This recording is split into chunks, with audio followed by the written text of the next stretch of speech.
कहानी की शुरुआत खूबसूरत औरत से होती है जिसका नाम वीना है। वीना एक शादीशुदा और कामकाजी औरत है। उसके घर में वो हर चीज़ थी जिसके सपने हर औरत देखती है। वीना की एक 6 साल की बेटी है। वीना के पति का नाम सैम है। वीना का ज़्यादातर ध्यान अपने कामकाज पर रहता है, जिस वजह से वो अपने परिवार को ज़्यादा समय नहीं दे पाती। वीना के पड़ोस वाले अपार्टमेंट में गर्म जवान लड़की रहती थी जिसका नाम निया है। वीना को निया अक्सर लिफ्ट में मिलती है और दोनों के बीच कोई बात नहीं होती थी। निया खुले विचारों वाली लड़की थी, जिसके कारण वो वीना को बिल्कुल भी अच्छी नहीं लगती थी। अब चलते हैं वीना के ऑफिस में। वीना एक बड़ी सी टॉय कंपनी में काम करती थी, जो सिर्फ और सिर्फ बच्चों के टॉय बनाती थी। वीना इस कंपनी में मार्केटिंग का काम संभालती थी।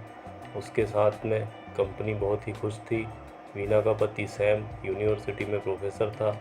ना तो वो अपने काम से खुश था और ना ही स्टूडेंट उसके पढ़ाने के तरीके से। दूसरी तरफ वीना ज़्यादा से ज़्यादा समय अपने ऑफिस में बिताती थी और उसके काम से खुश होकर उसका बॉस उसे प्रमोशन देने का फैसला करता है। वो वीना को बताता है कि कल कंपनी की मीटिंग होगी और मीटिंग के बाद तुम्हें प्रमोट कर दिया जाएगा। अपने प्रमोशन की बात सुनकर वीना बहुत खुश होती है, क्योंकि वो कई सालों से इसके लिए मेहनत कर रही थी। वैसे वीना और सैम के बीच कुछ भी ठीक नहीं चल रहा था। सैम वीना के पास जितनी भी कोशिश करता था जाने की, वीना उससे उतनी ही दूर हो जाती थी। सैम को वीना का प्यार नहीं मिल पा रहा था, जिसके कारण वो उदास रहने लगता है। अगले दिन वीना और उसकी बेटी साथ साथ घर से निकलती है। वीना अपने ऑफिस जाने वाली थी, उसकी बेटी उसके स्कूल जाने वाली थी। इस बार वीना को लिफ्ट में निया मिलती है। उसकी खूबसूरती देखकर वो अंदर ही अंदर जल जाती है। लिफ्ट से बाहर आकर वो जल्दी जल्दी गार्ड से अपना पार्सल लेती है और फिर सीधा अपने ऑफिस में जाती है। आज कंपनी में मीटिंग थी। इस मीटिंग के बाद वीना को प्रमोशन मिलना लगभग तय था। मीटिंग के दौरान वो अपना पार्सल खोलकर कंपनी में अपनी धौंस दिखाती है, मगर ये सभी प्राइवेट टॉय थे जो सिर्फ लड़कियों के लिए थे। वीना को कुछ समझ नहीं आ रहा था कि उसके पार्सल में ये टॉय कैसे आए। बेचारी वीना आज प्रमोशन के सपने देख रही थी, कहाँ आज उसे धक्के मारकर नौकरी से निकाल दिया गया। घर जाते जाते वीना का ध्यान अपने पार्सल के एड्रेस पर जाता है। देखकर वो बहुत हैरान होती है। दरअसल ये पार्सल निया का था, जिसे गार्ड ने गलती से वीना को दे दिया था। वीना जल्दी जल्दी निया के घर जाकर उसे पार्सल देती है और गुस्से में आकर उसे भला बुरा कहती है। वीना उससे पूछती है कि तुम्हारे बहुत सारे बॉयफ्रेंड हैं क्या? फिर तुम्हारे पास इतने सारे प्राइवेट टॉय कहाँ से आए? तुम इसका क्या करती हो? इसके जवाब में निया उसे बताती है कि मैं एक शॉप चलाती हूँ और मैं अपनी शॉप में लड़कियों के लिए प्राइवेट टॉय बेचती हूँ। मगर वीना को उसकी बात पर यकीन नहीं होता और वो उसे जिस्म बेचने वाली कहकर वहाँ से चली जाती है। कुछ दिनों बाद निया को वीना एक बार में मिलती है। नौकरी चले जाने के कारण वीना उदास रहने लगी थी और अब उसने दारू से दोस्ती कर ली थी। उसके पास आकर निया उससे कहती कि मैं जिस्म नहीं बेचती, मैं सिर्फ अपनी शॉप चलाती हूँ। उसकी बात सुनकर वीना उसका मजाक उड़ाने लगती है और ख़ुद को सच्चा साबित करने के लिए निया उसे अपनी शॉप में लेकर जाती है। निया की शॉप में बहुत सारे टॉय थे, जिन्हें देखकर वीना हैरान होती है और फिर चुपचाप वहाँ से चली जाती है। अगले दिन सुबह दोनों फिर से मिलती है और वीना उसे कहती है कि मैं नहीं मानती कि कोई भी लड़की तुम्हारी शॉप पर आती होगी। तुम्हारे टॉय बेकार है, कोई भी लड़की इनका इस्तेमाल नहीं करना चाहेगी। लेकिन निया उसे कहती है कि तुम गलत हो।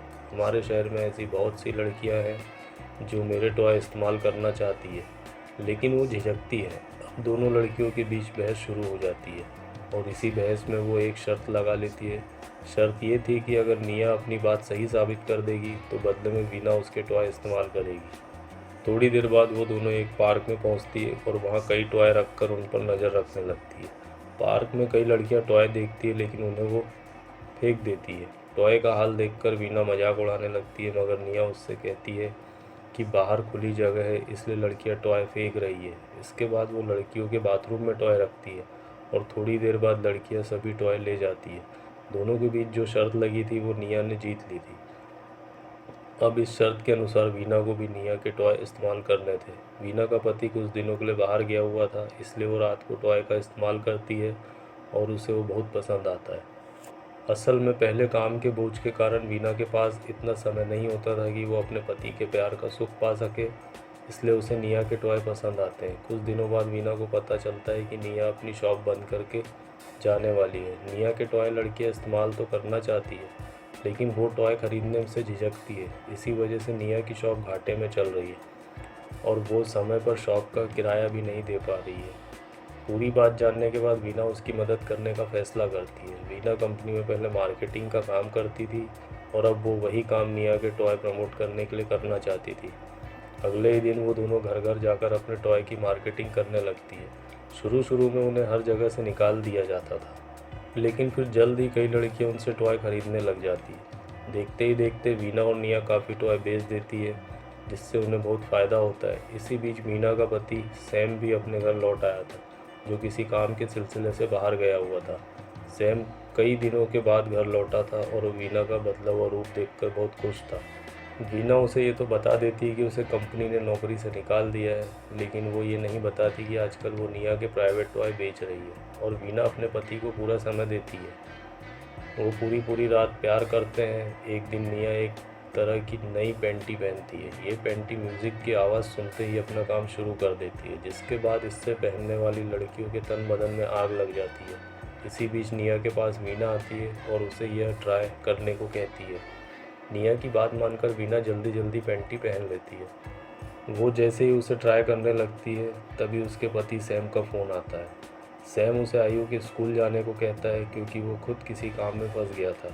स्कूल में आयु का मैच था। वीना जल्दबाजी में नई पैंटी पहनकर वहां पहुंच जाती है। मैच के दौरान जगह जगह म्यूज़िक चल रहा था और म्यूज़िक की आवाज़ सुनकर पैंटी अपना काम शुरू कर देती है और वीना मुश्किल में अपने आप को संभाल पाती है, क्योंकि उसे पता था कि अगर वो खुद को संभाल ना सके तो उस सबके सामने शर्मिंदा होना पड़ेगा। इसी दौरान एक दिन मीना की मैट के हाथ मीना की प्राइवेट टॉय लग जाते हैं, तो मैट टॉय उठाकर उसे बाथ टब में इस्तेमाल करने लगती है। ये टॉय बिजली से चलने वाला था। मैट के ये टॉय बिल्कुल नया था और वो बिजली का झटका खाकर सीधा हॉस्पिटल पहुंच जाती है। वैसे ही वीना और निया नए नए टॉय की खोज करती रहती थी, ताकि लड़कियों की दिलचस्पी उनके टॉय में बनी रहे। एक दिन वीना एक औरत के कमर पर बांधने वाला टॉय दिखाती है, मगर उस औरत को बिल्कुल भी अच्छा नहीं लगता और वो वीना को धक्के मारकर निकाल देती है।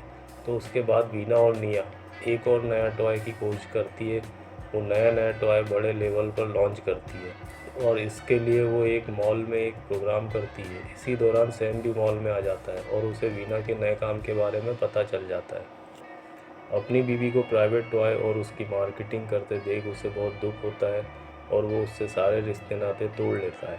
3 महीनों बाद वीना और निया टॉय बेच कर बहुत नाम कमा लिया था। वीना एक नए घर में अकेली रहने लगती है। कभी कभी उससे मिलने आयु आया करती है। सैम ने अभी वीना को माफ़ नहीं किया, तो बस आयु की खुशी के लिए उसे वीना से मिलने जाना पड़ता है। उसने आयु को अपने साथ रखना था, क्योंकि वो नहीं चाहता था कि आयु को वीना के नए काम के बारे में पता चले। एक दिन सैम वीना को बताता है कि मैं और आयु कल दूसरे शहर जा रहे हैं, और वीना सैम को रोकना चाहती थी, लेकिन उसे पता था कि सैम उसकी बात नहीं मानेगा। अगले दिन सैम दूसरे शहर जाने की तैयारी शुरू कर देता है, जबकि वीना उस समय एक अवार्ड शो में थी। शो के दौरान उसे एहसास होता है कि अगर वो आज अपने परिवार को नहीं रोक पाई तो वो उनसे हमेशा के लिए दूर चले जाएगी और वो उसको खो देगी। यही सोचकर वो शो को बीच में ही छोड़कर भाग जाती है और मुश्किल में अपने परिवार को जाने से रोकती है। वीना सैम से माफ़ी मांगकर कहती है कि अब से मैं पूरा समय अपने परिवार को दूंगी। आखिर में पूरा परिवार एक साथ हो जाता है। वीना प्राइवेट टॉय बेचना बंद कर देती है और निया भी एक लड़के को पसंद कर लेती है। अब वो दोनों टॉय बेचते हैं और इसी के साथ ये प्यारी कहानी यहीं ख़त्म होती है। हमारा वीडियो देखने के लिए धन्यवाद।